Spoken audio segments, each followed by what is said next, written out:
Mantri Pukida Sagaliba Anoba Secretariat Building Ifibam Ngasi Chief Minister N Birena Yengsinkre Yengsin Khongchat Aduda CAF and PD Minister Satyabrata Amadi Atai Maru Oiba official Kiasu Sarukyaki Saba Loisilaklaba Anoba Secretariat Building Man Block North Block Amadi South Block Ifibam Ngasi Chief Minister N Birena Kupne Yengsinki Tungda Hengang Esigi Manungchan Nalaiba, Luang Sangbamda Chatun Hausik Sagadliba, Luang Pokpa Multi Sports Complex Kifibam Su Yengsinki. Yengsin Khongchat Aduda Chief Minister N Virena Hai, Anoba Secretariat Building Complex Asi Hausik Lever, Chahum Humfudara Mangarom Season Naduna Akan Mamoongda Construction Chathari. Handak Sahigi October gi Aroi Bachayol Natraga, November gi Ahan Bachayol da Loisinaba Pandam Thamdi. Building asigi block amada lever masing chani gi chang da thabak surabadi November thagi mayai salakpa chayol da suksoi soidana loisinba ngamlagani haina thazai Chief Minister na makata na hai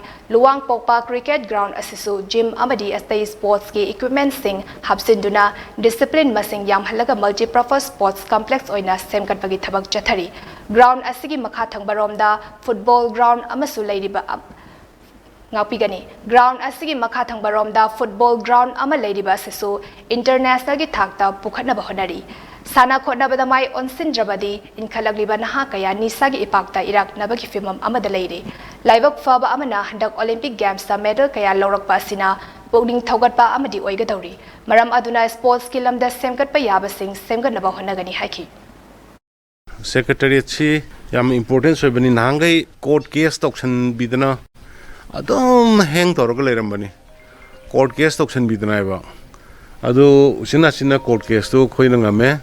adu hujiksi laibak sibna covid ne karine to was labor dok athai chada adu ngasi di punna lever 375 kumle hore aina khoina huji parisi at least block ohum du 200 kumba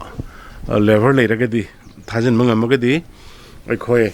October last or November ki first adai the lotion mangamna baina target tobuni aduna hujiksi covid chukra hanga amnina huji mayam loina kan labor sing chukra masing hangana bohonar banina we are targeting it before November haidar November tha marak maya dai bokni manungda lotion na baina ba yam importance of a project akano we ba project we luang pokpa multi sports complex haveni cricket se matamdu da aina BSF Jalandhar da ara sanari ngai da Sachin Tendulkar hoigumba dagi Gavaskar hoigumba mi pipa sina internationally yam phawbu da moi size asobung ata sanade na cricket side macha su khoi size su dum phawbu ngamba jani na ina torkanda masidai da aina dagi hala matung da sigi lampak se na masi cricket stadium cricket sanan ge haidana khallaga da tawgibani adum cricket so dum tawgani aduga tai sports activities su adum tawgani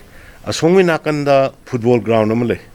asigi football ground sisu international level gi habda pukhana ba honari sida huji kaino ngodra kar leire khoi gi gym amaga indoor stadium ama madu torkanda khoi gi sports da kidang kanna youth mayam se natraga di yu gadrak kada mang batare aduna laibag yam fare hanta olympic ke khar lawra iba se da mayam se encourage the horga mogi training center mogi hockey gi straw trap kari khara thana phujik soi kenoga Nilkanta Sharma ga hockey susila ga moi lakani haye eng hak satpi ge airport ha wokpi ge encourage to ge hagula iba mayam si sananing bagi wakal haksang phaning bagi wakal khanna ba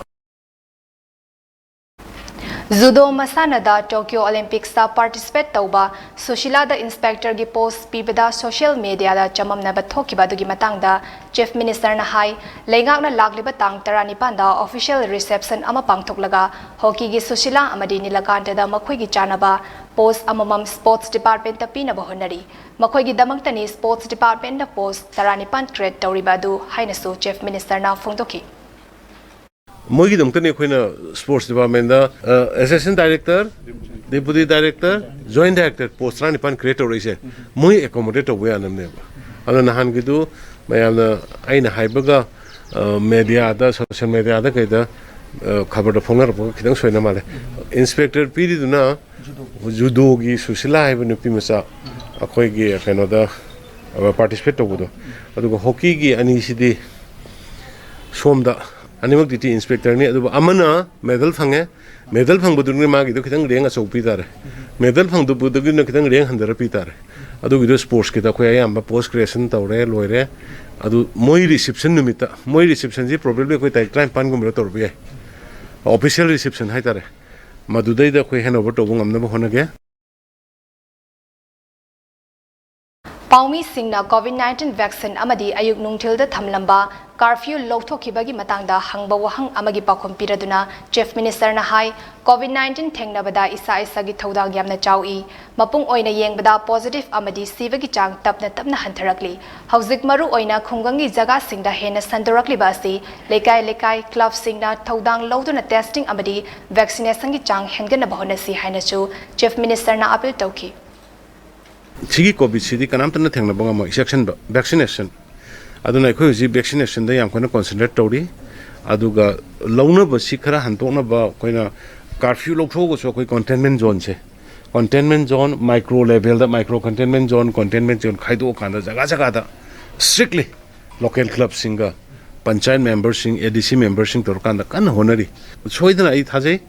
हंधरानी ngarang na handagi mortality rate su single digit lere ko aduna maroina positivity sagi test to dum lepna tawbuni na adagi kaino da village level da spread out reba aduna mayam da lekai gi club khungangi imphal area da khara phagre rural area da sakreba and rural area ge khoi gi group hambi saksana bi group hammin na bi jor group duri jing na bi jor chana bi se Masih हायन ma'am साउरकद्रा